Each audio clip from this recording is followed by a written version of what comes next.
کیا سچ میں پاکستان اسرائیل کو تسلیم کرنے جا رہا ہے؟ اگر نہیں تو اسرائیل کو تسلیم کرنے کی خبریں کیسی؟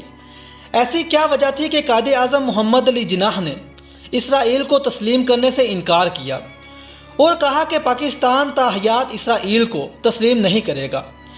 پاکستانی پاسپورٹ پر اس تحریر کے ہوتے ہوئے بھی کہ یہ پاسپورٹ سوائے اسرائیل کے دنیا کے تمام ممالک کے لیے کارآمد ہے، اتنی نفرت کے باوجود اچانک ایسی کیا مجبوری آن پڑی کہ پاکستان اسرائیل کو تسلیم کرنے تک پہنچ گیا؟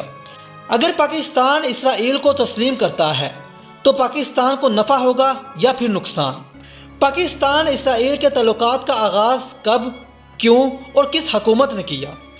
دوستو، یہ وہ سوالات ہیں جن کا جواب ہر ذی شعور جاننا چاہتا ہے۔ تو دوستو، آج کی اس ویڈیو میں ہم ان تمام باتوں کو موضوع بحث بناتے ہوئے آپ کو تفصیل سے آگاہ کریں گے، لیکن اس سے پہلے نئے آنے والے دوستوں سے گزارش ہے کہ ہمارے چینل کو سبسکرائب ضرور کر لیں۔ دوستو، منگل کی صبح اسرائیلی وزیر زراعت نے کہا کہ انہیں مارچ میں پاکستان آنے کی دعوت دی گئی تھی، تاہم پاکستانی وزارت خارجہ کی ترجمان نے اس امر کی تردید کر دی۔ ایک اسرائیلی اخبار کے مطابق گزشتہ چند ہفتوں کے دوران دونوں ملکوں کے درمیان اقتصادی تعلقات کو فروغ دینے اور دفاتر کھولنے کے امکانات کا جائزہ لینے کے لیے خفیہ رابطے بھی ہوئے ہیں اور ان کے مابین تعلقات میں گرم جوشی دیکھنے میں آ رہی ہے۔ دوستو، پہلے تو ہر کوئی ان خبروں کو جھوٹا سمجھتا رہا، کسی پاکستانی نے بھی ان خبروں پر کان نہ دھرے، لیکن جیسے ہی پاکستانی میڈیا نے خبریں نشر کی اور پاکستانی وفد کی اسرائیلی وفد سے ملاقات کی تصدیق کی تو ہر پاکستانی آپے سے باہر ہو گیا۔ دوستو، ان خبروں نے پورے ملک میں تہلکہ مچا دیا۔ ہر پاکستانی نے سوشل میڈیا پر آ کر شدید غصے کا اظہار کیا اور شہباز حکومت کو دل کھول کر برا بھلا کہا۔ کچھ لوگوں کا کہنا تھا کہ موجودہ حکومت ہوتی کون تھی جناح کے پاکستان کو بیچنے والی، اور وہیں کچھ لوگوں نے اس فیصلے کی حمایت کرتے ہوئے کہا کہ ہمیں اسرائیل کے ساتھ تعلقات بنا لینے چاہیے اور ہمیں اسرائیل کو تسلیم کر لینا چاہیے۔ کیا اسرائیل کو تسلیم نہ کرنے کی وجہ سے پاکستان کو ان عرب ممالک کی طرف سے کوئی فائدہ پہنچا جو اسرائیل کے خلاف ہیں؟ دوستو، پاکستان کے لیے اسرائیل کو تسلیم کرنا ایک بہت بڑا فیصلہ ہے اور اس کے کئی اہم پہلو ہیں۔ یہ فیصلہ پاکستان کے شہریوں کی رائے سے براہ راستہ جڑا ہے۔ کوئی بھی حکومت اتنا اہم فیصلہ عوام کو اعتماد میں لیے بغیر نہیں کر سکتی، جس کی بڑی وجہ اسرائیل کے بارے میں عام لوگوں کے جذبات ہیں جو کئی دہائیوں سے ایک غاصب قوت سمجھے جاتے ہیں۔ یہ معاملہ پاکستان کے لیے اس قدر اہمیت کا حامل ہے کہ اس پر عوامی ریفرینڈم تک کی ضرورت پیش آ سکتی ہے۔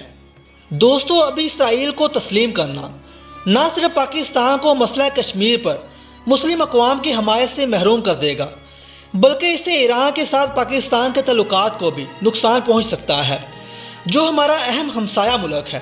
یہ قدم پاکستان کے لیے سفارتی اور معاشی تنہائی کا باعث بھی بن سکتا ہے، جس سے سی پیک منصوبے کو بھی نقصان پہنچے گا۔ دوستو، پاکستان ایک کمزور ریاست کے طور پر دیکھا جائے گا جس کی اپنی کوئی خود مختار پالیسی نہیں، ایک ایسا ملک جس نے غیر ملکی دباؤ میں آ کر اسرائیل کو قانونی حیثیت دی جس کا وہ حقدار نہیں۔ اس کا ایک اہم پہلو یہ بھی ہے کہ اس وقت پاکستان UNHRC کا رکن ہے اور اس تناظر میں ایک غاصب طاقت کو جائز قرار دینا ایک تاریخی غلطی ہو گئی، اور یہ امر پاکستان کی ساکھ کو ناقابل تلافی نقصان بھی پہنچائے گا۔ دوستو، اسرائیل کے حامی بیانیہ رکھنے والے تجزیہ کاروں کے عقائد کے برعکس اسرائیل کو تسلیم کرنا پاکستان کے لیے عسکری طور پر بھی زیادہ سودمند ثابت نہ ہوگا۔ اس کی بڑی وجہ یہ ہے کہ پاکستان اسرائیلی دفاعی منڈی میں بھارتی فوج کی قوت خرید سے مقابلہ نہیں کر سکے گا، جو پہلے ہی وہاں اپنے قدم بڑی مضبوطی سے جما چکی ہے۔ دوستو، ان تمام عوامل کے تناظر میں یہ کہا جا سکتا ہے کہ اسرائیل کے بارے میں پاکستان کا موقف اخلاقی، سیاسی اور معاشی حقائق پر مبنی ہے۔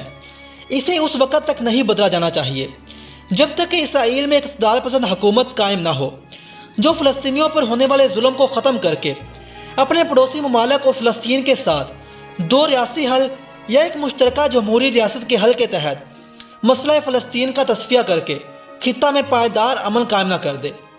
دوستو، یہ تھی آج کی ویڈیو۔ امید ہے آپ کو پسند آئی ہوگی۔ ویڈیو پسند آنے کی صورت میں ویڈیو کو لائک اور اپنے دوستوں کے ساتھ شیئر کرنا نہ بھولیے گا۔